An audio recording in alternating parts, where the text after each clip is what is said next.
Okay, for problem 23, we have an open top box is created by cutting equal size squares from the corners of a rectangular piece of cardboard measuring 12 inches by 16 inches on the sides. After the squares are cut, the extensions are folded up to make the sides of a box. So we've got, this is what we have going on. We've got a box here. It's 16 inches in this direction, 12 inches in this direction.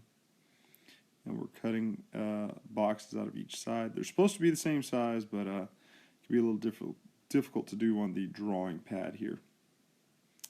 I'll label each corner here X. And on part A, we're going to find a function to express the volume in terms of the size of the cuts.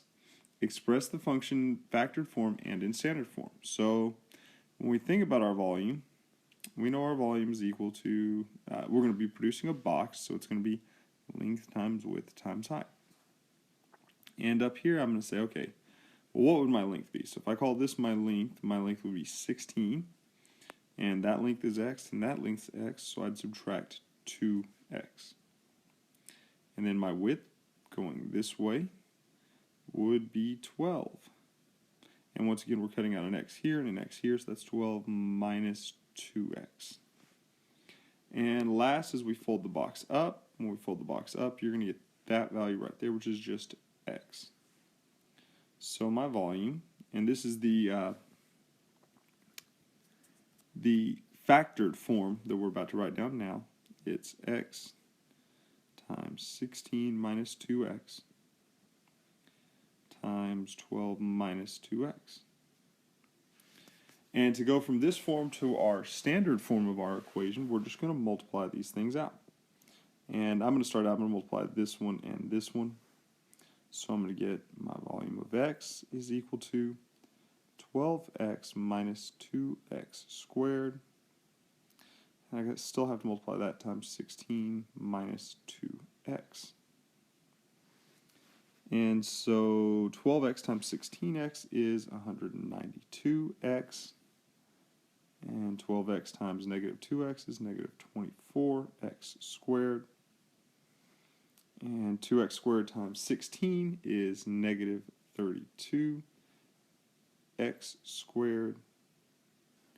And negative 2x squared times negative 2x is plus 4x squared.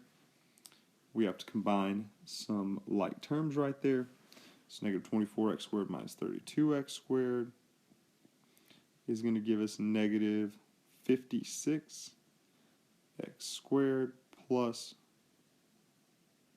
it should be x cubed. There we go, 4x cubed. And so there's our equation in factored form. Factored form is right there. And standard form equation is right there. So part B is going to ask us to construct a graph of the function and indicate the appropriate domain in the context of the problem. A couple things here. If you'll remember, the factored form was x times 12 minus 2x times 6. Oops, try that again. Times 16 minus 2x. And so from that equation, we can tell our zeros have to be x equals 0. And then from here, 12 equals 2x. 12 divided by 2 is 6. 16 equals 2x. 16 divided by 2 is 8. And we could also just plug this into the calculator. But this gives us an idea of where our zeros are. So if we go through here, we're going to have our graph's going to go something like this, up to a maximum point, down through 6, up to 8, and we'll continue this direction and this direction. So it asks for a domain and context of our problem. So for our domain and context of our problem, if we go back and we think about the box we had here, and let's see, I had to label this 16, that's 12. The most I could cut out of this side before there was nothing left is 6. If I cut out more than 6, I've cut out more than exists from the box. So our domain for this problem only makes sense if it goes from 0 to 6. Now for 23C, we have in calculus, you will learn how to derive a new equation. 12x squared minus 112x plus 192. So 12x squared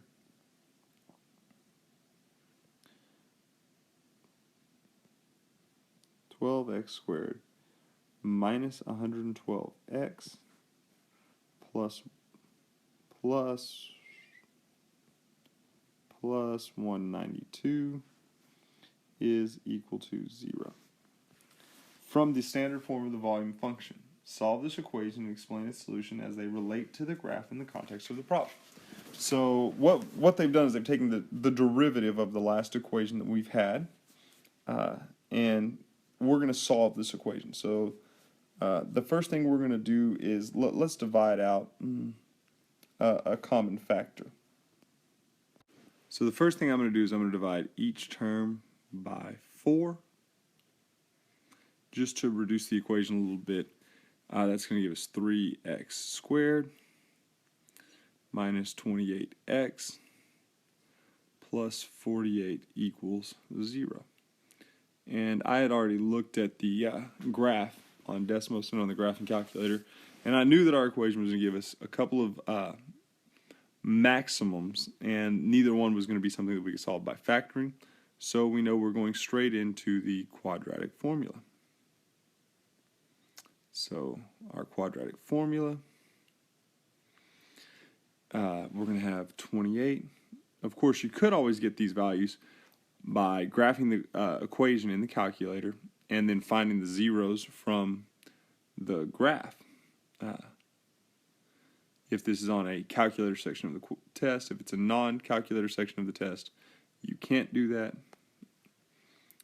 Let's see, b squared is 28 squared minus 4 times a, which is 3, times c, which is 48, over 2 times a, so that's 2 times 3, which is 6.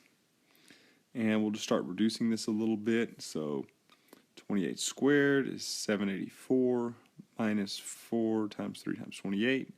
That's going to give us 28 plus or minus the square root of 208 over 6.